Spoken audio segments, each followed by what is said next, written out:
प्यारे बच्चों, आपका दिन मंगलमय हो। अगर आप नए हैं तो चैनल को सब्सक्राइब कर लें। आज हम शुरू करेंगे पाठ नंबर 2, जिसका नाम है दुविधा से ऊपर उठो। दुविधा से ऊपर उठो, ये जो है गीता के अध्याय 2 का श्लोक नंबर 7 है। गीता के अध्याय नंबर 2 का श्लोक नंबर 7। कार्पण्य दोषो पहत स्वभावः पृच्छामि तवाम धर्म सम्मूढ़ चेतः यच्छ्रेयः शयान निश्चितम ब्रूहि तन्मे शिष्यस्तेऽहं साधि माम तवाम प्रपन्नम। कार्पण्य होता है कृपणता, कंजूसी। दोष होता है दुर्बलता। उपहत होता है ग्रस्त। स्वभाव होता है गुण, विशेषताएं। पृच्छामि होता है पूछ रहा हूँ। तवाम होता है आपसे। सम्मूढ़ होता है मोहग्रस्त। धर्म होता है धर्म। चेता होता है चेतना या हृदय, हृदय में। यच्छ्रेय, यच्छ्रेय, यच्छ्रेय बना, यत और श्रेय से मिलकर बना है। यत होता है जो, श्रेय होता है कल्याणकारी। यच्छ्रेय होता है जो कल्याणकारी। श्यान निश्चितम, श्यान निश्चितम ये बना है सयात निश्चितम से। इसका अर्थ होता है हो विश्वास पूर्वक। श्यान निश्चितम होता है हो विश्वास पूर्वक। सयात और निश्चितम से बना है। सयात का मतलब होता है हो, निश्चितम होता है निश्चित, विश्वास पूर्वक। निश्चित होता है विश्वास पूर्वक। ब्रूहि कहो। तत् माने होता है वह, तत् माने वह। में होता है मुझे। तन में क्या है, तत् और में से मिला के बना है। तत् और में से मिला के बनता है तन में, और इसका मतलब होता है जो मुझे, वह मुझे। तत् माने वह, जो मुझे नहीं आएगा इसका, वह मुझे आएगा। तत् माने, यत माने होता है जो, यत माने होता है जो, और तत् माने होता है वह मुझे। ते का होता है आपका। क्या होता है आपका। अहम, अहम होता है मैं। साधी होता है उपदेश दीजिए। साधी क्या होता है उपदेश दीजिए। माम, माम होता है मुझे। तवाम होता है आपके।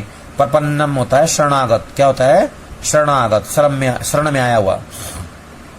भगवद गीता के या श्रीमद् भगवद गीता के दूसरे अध्याय के 7वें श्लोक में अर्जुन भगवान श्री कृष्ण को संबोधित करते हुए अपनी मनोदशा का वर्णन कर रहे हैं। अपने मन की जो है दशा बता रहे हैं। वो कहते हैं कायरता रूप दोष से ग्रस्त हुए स्वभाव वाला तथा धर्म के विषय में मोहित चित्त हुआ। कायरता दोष से ग्रस्त हुए स्वभाव वाला तथा धर्म के विषय में मोहित चित्त हुआ मैं आपसे पूछता हूँ कि जो साधन निश्चित कल्याणकारक हो वह मेरे लिए कहिए।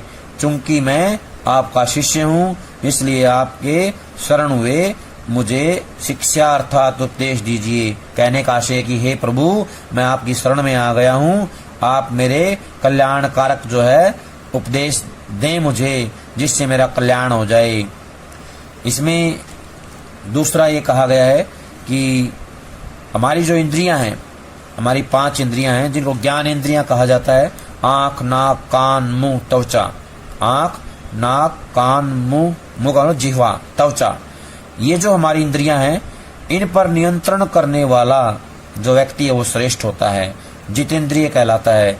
इसलिए इसमें संदेश दिया गया है कि हमें अपनी इंद्रियों पर नियंत्रण रखना चाहिए। मानव शरीर का एक एक अंग अनमोल है, फिर भी लोग अपने जीवन से निराश हो जाते हैं। महात्मा गांधी के 3 बंदर हमें बुरा बोलने, सुनने व देखने से रोकते हैं। यानी कि बुरा मत बोलो, बुरा मत सुनो, बुरा मत देखो। विद्यार्थियों को मोबाइल का प्रयोग करने, फास्ट फूड खाने जैसी बुराइयों से बचना चाहिए और अपनी पढ़ाई में एकाग्रता बनाए रखनी चाहिए। कायरता छाई मैं मोहित हुआ, साधन मेरे लिए अब श्रेष्ठ क्या। हे प्रभु, आप ही की शरण में पड़ा, दो शिक्षा मुझे, शिष्य हूँ आपका। इसके माध्यम से बताया गया है, अर्जुन कहते हैं भगवान श्री कृष्ण से कि हे प्रभु, मैं आपका शिष्य हूँ, मेरे मन में कायरता छा गई है, मैं मोहित हो गया हूँ। मेरे लिए जो भी श्रेष्ठ साधन है, जो भी मेरे लिए कल्याणकारी साधन है, मुझे बताइए। मैं आपकी शरण में आया हुआ हूँ, मेरा उद्धार कीजिए। प्यारे बच्चों, शक्ति साहस आदि गुणों के लिए प्रायः दम शब्द का प्रयोग किया जाता है, अर्थात ताकत, कितनी ताकत है, कितना दम है, बाजुओं में कितना दम है, इस प्रकार के शब्द का प्रयोग करते हैं। आपने लोगों को कहते सुना होगा कि उस बलवान में दम है, अर्थात फला आदमी की बातों में कोई दम नहीं है। परंतु संस्कृत भाषा में दमन शब्द का अर्थ है रोकना, नियंत्रण में रखना। अतः दम शब्द का सीधा सीधा अर्थ है अपनी इंद्रियों का निग्रह, यानी कि इंद्रियों पर नियंत्रण या इंद्रिय संयम। आप सोच सकते हैं कि अभी तो आप सभी विद्यार्थी अपनी बाल्यावस्था, किशोरावस्था अथवा यौवन की दहलीज पर हैं। हमें अभी से इंद्रिय संयम के इस लक्षण की क्या आवश्यकता है? ऐसा नहीं है। इस पाठ से पहले भी किसी अन्य पाठ में यह संकेत किया गया है कि गीता का प्रत्येक भाव और संदेश सबके लिए है, हर मानव के लिए है। यह हर क्षेत्र की हर समय के लिए व्यवहारिक प्रेरणा है। इंद्रिय संयम का अर्थ यह नहीं है कि हम अपनी इंद्रियों का उपयोग ही न करें। कहने का अभिप्राय यह है कि हम अपनी इंद्रियों के निरर्थक उपयोग से सावधान रहें। यानी कि प्यारे वत्स, हमें मानव के रूप में जीवन मिला है। मनुष्य शरीर का एक एक अंग अनमोल है। विश्व के किसी भी बाजार में मानव शरीर के अंगों का कोई विकल्प नहीं है, यानी कि इनका कोई दूसरा साधन नहीं है। एक बार एक निराश युवक किसी विचारवान महापुरुष के पास गया। वह जीवन से एकदम निराश था। वहाँ वह युवक कहने लगा, इस जीवन को रखकर क्या लाभ है, जबकि मेरे पास कोई साधन सुविधा नहीं। उस विचारक ने कहा, अपनी आंखें निकाल कर मुझे दे दो, इनके बदले मैं तुम्हें 2 लाख रुपए दिलवाता हूँ। युवक ने सोचा, यह कैसे हो सकता है? आंखों के बिना जीवन सोचकर भी डर रहा हूँ। उसे इस प्रकार सोच में डूबते देख उस विचारवान महापुरुष ने उससे पुनः कहा, अपने हाथ मुझे दो, मैं तुम्हें 5 लाख रुपए दिलवाता हूँ। उस महापुरुष ने उसे निरुत्तर देखकर फिर कहा, अपने दोनों पांव दे दो, 10 लाख रुपए दिलवाता हूँ। उस महापुरुष के ऐसे वचन सुनकर परेशान हो चुके युवक ने कहा, ये कैसी बातें कर रहे हैं आप? विचारक मुस्कुराए और कहने लगे, भाई, मुझे आपके आंख, हाथ, पांव आदि अंगों का क्या करना है? मैं तो यह समझाना चाहता हूँ या चाह रहा हूँ कि जब शरीर का एक एक अंग इतना अनमोल है, लाखों रुपए भी उसके समक्ष आपको तुच्छ लग रहे हैं, तब इनका सदुपयोग करने का संकल्प करो, निराशा दूर करो, सन्मार्ग पर आगे बढ़ो। भगवान आपकी सहायता अवश्य करेंगे। प्यारे बच्चों, आपने महात्मा गांधी के 3 बंदरों के बारे में अवश्य सुना होगा। उनके 3 बंदर यही संकेत करते हैं, बुरा मत देखो, बुरा मत बोलो, बुरा मत सुनो। ये जो हमारे इंद्रियां द्वार हैं, इन्हीं के द्वारा बुराई हमारे अंदर प्रवेश करती हैं।